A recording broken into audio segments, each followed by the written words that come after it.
Angalia wakati wa kuzaliwa kwa Yesu Kristo, jinsi ambavyo mtoto Yesu alifichwa Misri, alipelekwa Misri kwa ajili ya kufichwa.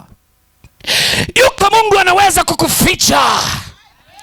Mama yangu aliyeko hapa Kahama, nasema yuko Mungu anaweza kukuficha. Yako mambo ambayo ni kama aibu, lakini Mungu anaweza kukufichia aibu, mabaya yasikupate. Yako magonjwa ambayo ni lazima ufe, lakini unaweza usife. Mungu anaweza kukuficha. Pamoja na BP ambayo umeipata, Mungu anaweza kukuponya akakuficha. Madaktari wakaona kabisa huna sababu ya kuishi, lakini Mungu anaweza kukuficha.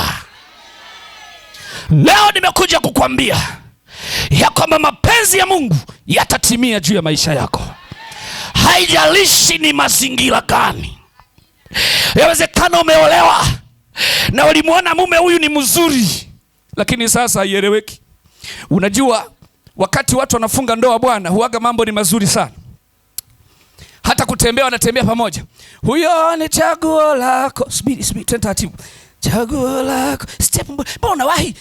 Huyo ni chaguo lako. Zile huaga ni mbwembwe. Wakishaingia kwenye ndoa, kwenye kuvuka barabara, baba ameshavuka, Nzambagiza ameshaondoka.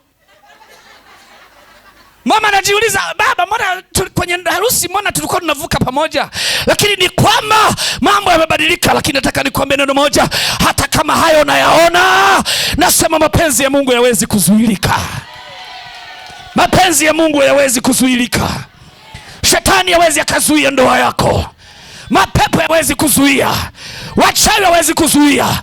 Leo nimekuja kutangaza tumaini jipya kwa wale waliokata tamaa kwenye biashara, kwa wale waliokata tamaa kwenye ulimwengu wa roho. Yaani kuna watu mliokoka vizuri. Wakati mnaokoka, yaani ukipigwa wimbo wa kuabudu, tayari ulishaingia rohoni. Unawe robo saka. Mambo yalikuwa mazuri. Lakini leo kanisa zima umesimama unashangaa watu. Unajiuliza, ni mimi yule kweli? Kuna wakati ulikuwa hata kusalimiana na watu, habari za leo, robo saka, rikasika, lebande lehaya. Yaani ulikuwa ni mtu ambaye umejaa. Lakini leo umekaa kwenye kiti, hauelewi itakuwaje. Leo nimekuja kukwambia mapenzi ya Mungu lazima yatimie. Lazima urudi kwenye msalaba katika jina la Yesu. Wale waliolala kiroho, leo ni zamu yako ya kuamka. Wale waliosinzia kiroho, leo ni zamu yako ya kuamka.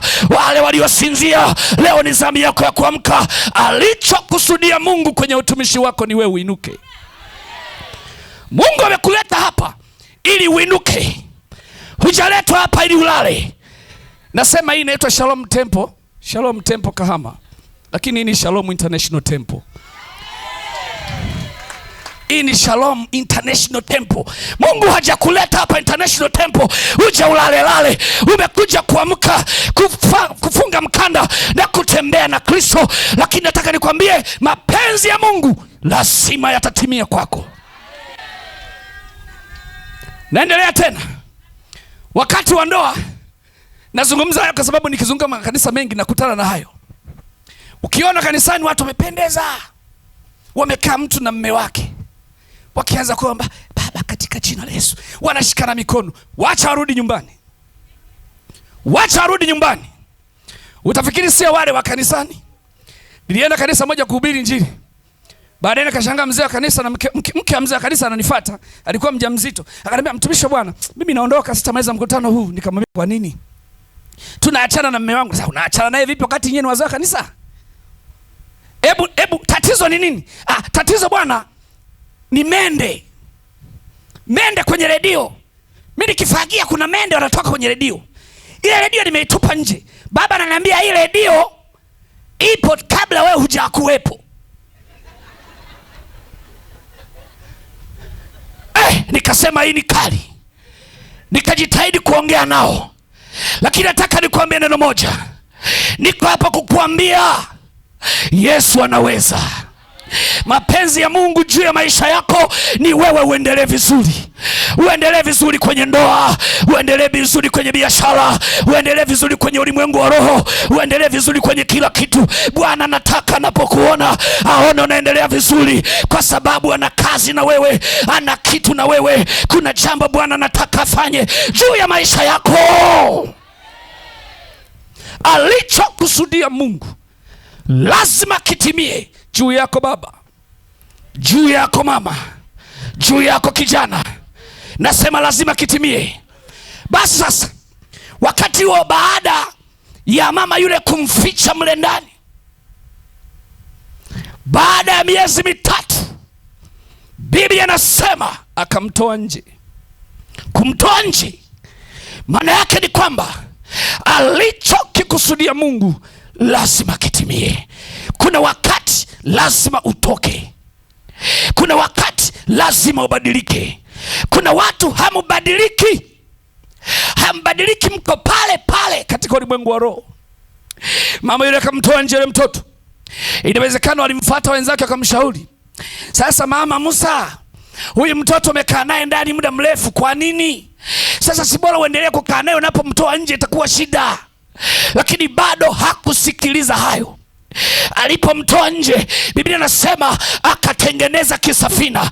Hapo ndipo ujumbe wangu unapozaliwa. Akatengeneza kisafina. Kile kisafina ni maelekezo ya Mungu aliyompa yule mama. Ndugu yangu mtu wa Kahama, hebu tii maelekezo ya Bwana kwenye utumishi wako. Kwenye utumishi wako kama shemasi, kwenye utumishi wako kama mzee wa kanisa, kwenye utumishi wako wote, hebu sikiliza maelekezo ya Roho Mtakatifu. Yeye ana jambo na wewe. Ukimsikiliza Roho Mtakatifu lazima utafika mbali. Akatengeneza kisafina. Kile kisafina ni alama ya ufunuo, ni alama ya maarifa. Hapo ndipo wengi wanapokwama. Unajua kuna baadhi ya mambo Mungu anakuwa hana shida wala shetani hayupo, ila shida ni wewe. Ngoja nikwambie aina 3 za matatizo yanaweza kumkuta mtu.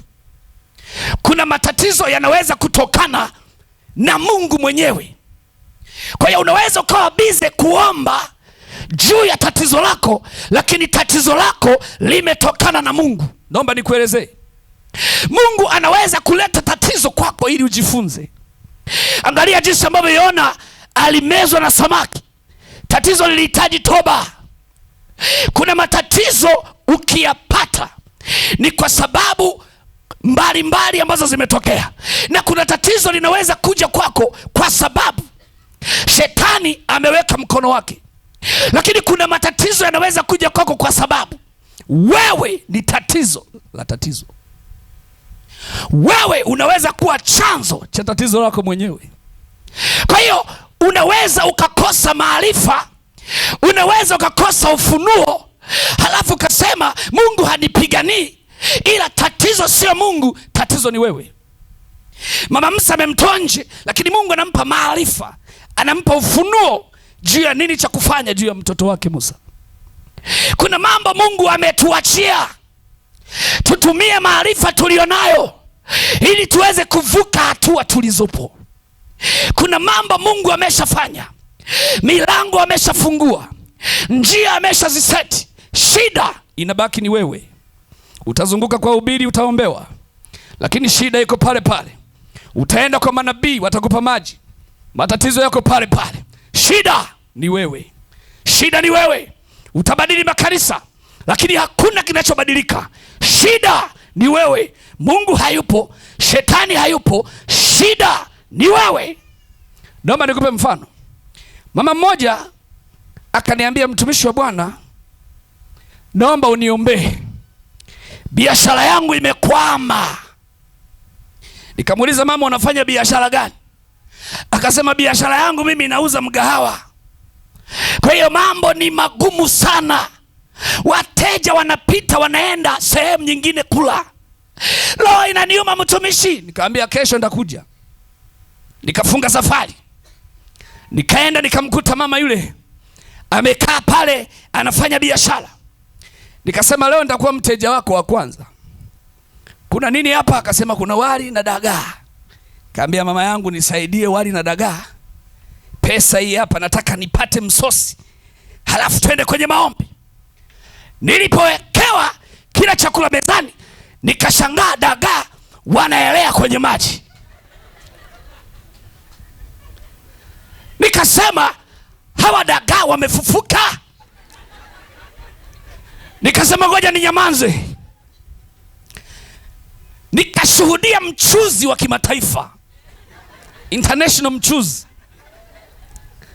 Nikajisemea moyoni, hapa tatizo sio Bwana Mungu, hapa tatizo sio shetani, tatizo ni mchuzi huu.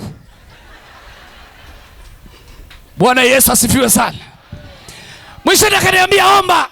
Nikaomba kinyonge, Bwana bariki biashara, itetee, ifunike. Huku nawaza huu mchuzi nifanyeje? Tatizo wala sio Yesu, tatizo hata shetani hayupo, ila kuna matatizo wewe ndio tatizo. Mshike mkono mwenzako, mwambie usiwe chanzo cha tatizo lako mwenyewe.